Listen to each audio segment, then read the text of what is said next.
बहुत सारे बिजनेसमैन देखे होंगे, रतन टाटा देखा होगा, मुकेश अंबानी देखा होगा, इलोन मस्क तक देखा होगा, लेकिन नहीं, इन भैया जैसे बिजनेस आइडियाज कोई दे ही नहीं सकता। और उनकी अगर आइडियाज को तुमने फॉलो कर लिया, अगर फॉलो करने के बाद ना तुम्हारा घर कंगाल नहीं हो गया, तुम कंगाल नहीं हो गए, तुम बिक नहीं गए, तब तुम कहना। तो मैं तुम लोग को दिखाई देता हूँ मैं किस चीज की बात कर रहा हूँ, पर उससे पहले तुम्हें एक बात बताना चाहता हूँ मैं, कि इंस्टाग्राम की बात और गधे का ज्ञान एक ही बराबर होता है, जीरो। ये स्टार्टअप करने के बाद आपको जिम जाने की जरूरत नहीं है, आपकी बॉडी अपने आप ही बन जाएगी। आपको उठानी है सीमेंट के कट्टे। भाई उसके लिए आपको सुबह सुबह निकल जाना है ऐसी जगह पे जहां पे घर बन रहे हो, और वहां पे चढ़ाने हैं सीमेंट के कट्टे। भाई आप पहली मंजिल पे चढ़ाने के लोगे 50 रुपए, दूसरी मंजिल पे 100 रुपए और तीसरी मंजिल पे 200 रुपए। भाई आपको हर बार तीसरी मंजिल पे ही चढ़ाना है, तभी आपको 200 रुपए मिलेंगे। आपको दिन में 10 कट्टे चढ़ाने हैं तो दिन के कमाए आपने 2000 रुपए। और अभी आपकी बॉडी नहीं बनेगी, उसके लिए आपको चाहिए प्रोटीन का डब्बा। हाँ, तो बड़े बड़े सेलिब्रिटीज का ये राज है। तभी मैं सोचता था यार, टाइगर भैया की ना इतनी तगड़ी बॉडी कैसे बनी है। तो अब मैं समझा, टाइगर भैया सीमेंट के कट्टे उठाया करते थे, मजदूरी का काम लग जाते दिहाड़ी पे, और 2000 रुपए दिन का कमाते हैं। अब मैं समझा टाइगर भैया आपका सीक्रेट क्या है, आपका पैसे भी कैसे बच जाते हैं और आपकी बॉडी भी कैसे इतनी तगड़ी बन जाती है। अब तो भाई मैं भी निकल रहा हूँ इसी काम पे भाई, दिन के 1000 रुपए, सॉरी 2000 रुपए भी आएंगे और बॉडी भी बनेगी अपनी तगड़ी वाली। मैं ना उन्हीं लोगों में से जो गोलगप्पे की दुकान खोल के बैठ जाता है और वो अपने आप को बताता है कि मैं बहुत बड़ा बिजनेसमैन हूँ। भाई गोलगप्पे वाला कितना कमाता है? भाई सबसे पहले आपको लेना है एक रेडी यहाँ पे आपको खुद नहीं खरीदनी है, किराए पे लेनी है। और किराया जो चल रहा है 50 रुपए एक दिन का चल रहा है। फिर उसके बाद आपको लेनी है गोलगप्पे भी खुद नहीं बनाने, ये आप मार्केट से उठा सकते हो रेडीमेड। और गोलगप्पे का रेट चल रहा है 40 रुपए के 100। आपको 1000 गोलगप्पे लेने हैं तो 1000 गोलगप्पे आएंगे 400 रुपए के। फिर आपको बनाना है पानी के लिए यहाँ पे आप यूज कर सकते हो बिस्लरी वाटर। इन भैया को तो बेसिक ही गलत हो गया। इन भैया को कोई बताओ कि जब तक अपने हाथों से यहाँ से वहां से खुजा करके पानी के अंदर डाल करके हाथ और उससे गोलगप्पे ना बने, तब तक ना लोगों को स्वाद नहीं आता। और ये बंदा क्या बोल रहा है कि बिस्लरी वाटर से, अरे इतने ज्यादा हाइजीनिक काम नहीं करते हमारे गोलगप्पे। जब तक वो इधर और उधर खुजाते नहीं हो तब तक हमें स्वाद नहीं आता। हमें तो वही स्वाद पसंद है भाई, हमें बिस्लरी वाटर नहीं चाहिए। भाई इस बिजनेस में इतनी कमाई है कि आपकी आने वाली 7 पीढ़ियां भी घर बैठ के खाएगी। उसके लिए आपको बेचने हैं गैस वाले गुब्बारे। वीडियो को देखने के बाद ना मेरा मन ये कर रहा है कि मैं पहले तो पुलिस को कॉल करूं। इसलिए नहीं क्योंकि ये बंदा बहुत ज्यादा क्रिंज फैला रहा है। क्या मतलब है, किससे ज्यादा क्रिंज मैं फैला रहा हूँ। समझ रहे हो आप समझ रहे हो?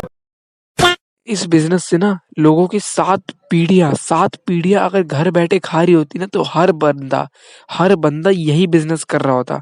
वरना ऐसे ही लोग जो गुब्बारे बेचते हैं वो लोग ऐसी रोड पर घूम नहीं रहे होते पैदल, जो लोग अभी घूमते हैं इन गुब्बारों को बेचने के चक्कर में।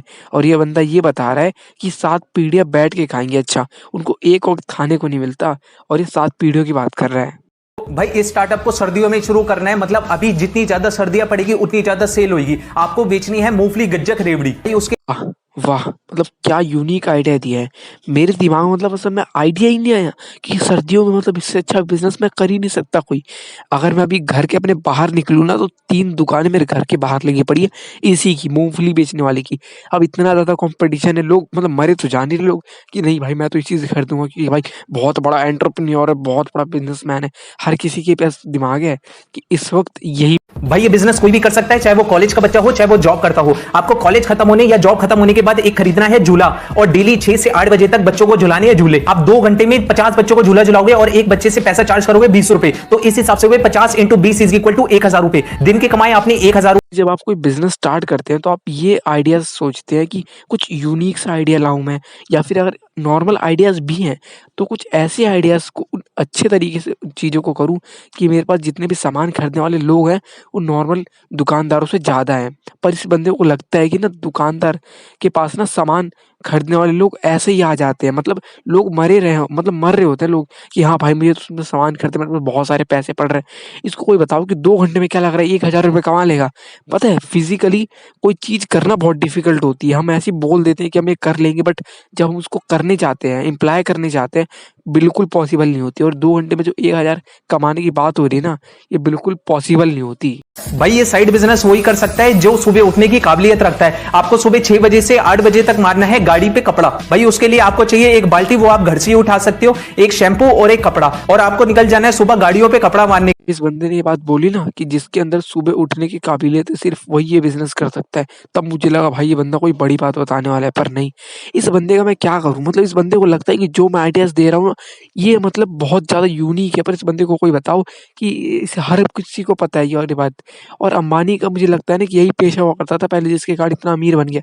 पर इस बंदे को कोई बताओ कि अपने भाई बिज़नेस के आइडियाज़ देना बंद कर दे, वरना मेरा दिमाग खराब हो जाएगा। अब तुम लोग भी सब्सक्राइब कर दो यार, बहुत परेशान हो गया इसकी वीडियोज़ को मैं देख कर के।